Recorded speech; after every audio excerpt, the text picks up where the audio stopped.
Hey there, and welcome back to Stellar Guy. Today we're diving into the Reba episode, Brock's Swan Song.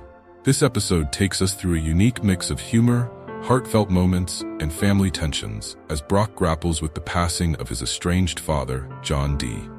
The journey through this episode brings us unexpected laughs, poignant reflections, and a final farewell that's unlike any other. So grab a seat and let's jump right in. The episode begins with Reba's kids gearing up for what promises to be an awkward weekend with their dad, Brock, and his wife, Barbara Jean. Kyra, Jake, and Cheyenne brace themselves for a weekend filled with Barbara Jean's attempts to bond, a task that has become somewhat of a running joke.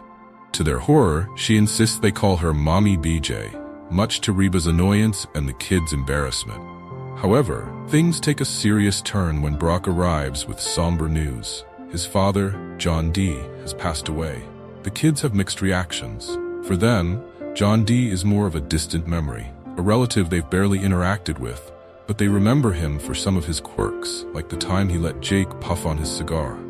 It's clear that Brock's relationship with his father was strained, yet Reba instinctively shifts gears to console Brock, even as he tries to brush it off. Cheyenne and Van, who have an ultrasound appointment that same day, briefly consider canceling. But with Reba's reassurance, they decide to go ahead with it, a bittersweet reminder of the cycle of life. With his characteristic detachment, Brock dives into funeral planning, more out of duty than emotion. As the funeral planning unfolds, Reba offers her support, aware that Brock isn't comfortable dealing with emotions. She's both sympathetic and frustrated, recognizing that Brock hasn't come to terms with his feelings about his father.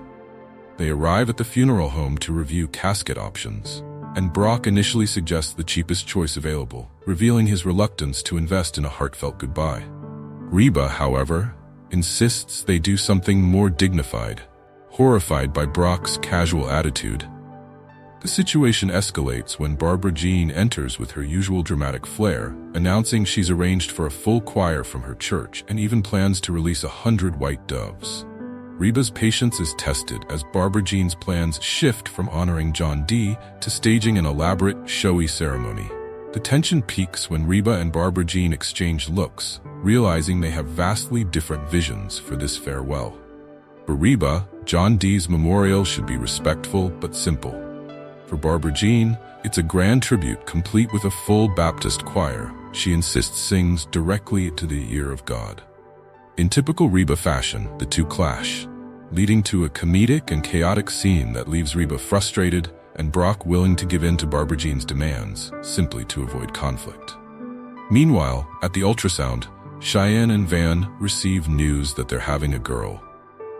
Cheyenne is overjoyed, immediately imagining life with a daughter. But Van, who had pictured bonding with a son, finds himself a bit uneasy. He admits that he's unsure how he'll relate to a daughter, imagining he'll struggle with everything from fashion choices to nail painting. As they share the news with Reba, Van expresses his fears, even wondering if his little girl would care about the things he loves, like sports. Cheyenne reassures him that he'll make a great father to a daughter, though it's clear Van's insecurities still linger. As the family absorbs the news, Reba finds Brock alone, looking through old photo albums. She sees photos of John D., and it becomes evident how much Brock physically resembles his father. Sensing an opportunity to bring some closure, Reba urges Brock to acknowledge the complex emotions he feels. She gently confronts him, reminding him that while John D. wasn't a perfect father, he did care for Brock in his own flawed way. Brock begins to open up, sharing memories that have stuck with him, like the time John D. attended his graduation, only to cause a scene, and another time when they fought over something as small as a barbecue setup. Reba encourages Brock to forgive, to let go of the anger he's carried since childhood. Though reluctant, Brock finally begins to see John D. as a man with his own set of struggles, not just as the father who let him down. That night, Brock arrives at Reba's door with a surprising plan. Inspired by his father's love for golf, he decides to cremate John D. and scatter his ashes on the 12th hole of his favorite course. He asks Reba to join him, explaining that this quiet, meaningful gesture feels more fitting than a large, impersonal service. Although initially hesitant, Reba agrees, touched by Brock's unexpected sentimentality, The scene at the golf course is quiet, serene, and strangely fitting. Brock clumsily attempts a eulogy, but his words fall short. Reba steps in, offering a few heartfelt words about John D., noting that while he wasn't perfect, he had his moments of care and love. Brock's vulnerability finally surfaces, and he breaks down, admitting he feels he blew it with his father. Reba comforts him, reminding him that relationships are rarely straightforward, and that John D. likely felt the same conflicts and regrets. As they scatter the ashes, Brock finds a golf ball in the sand, a small symbol of his father's influence, and a reminder of the complex love between them. Their moment is interrupted by a security guard who forces them to flee, adding a comical twist to the emotional scene. As Brock grapples with his grief, Van experiences his own breakthrough with fatherhood. Later that evening, Jake has a nightmare, and Van comforts him with tales of heaven, describing it as a place without bullies and full of chocolate chip cookies as big as Jake's head.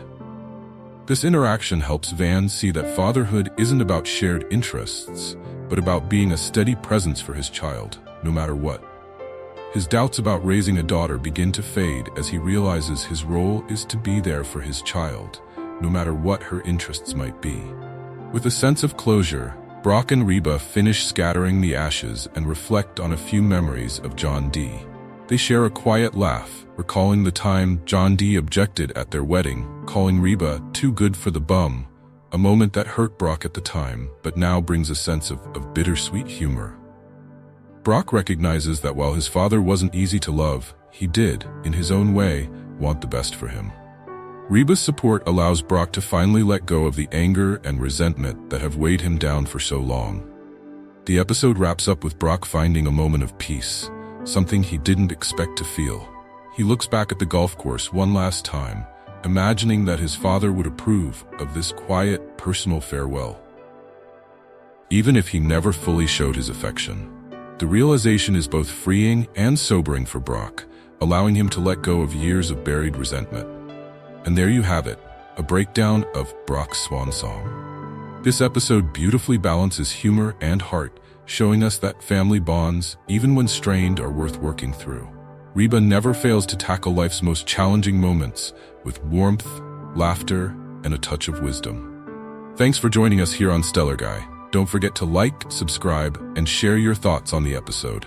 Until next time, keep smiling, keep laughing, and remember, family is worth every twist and turn.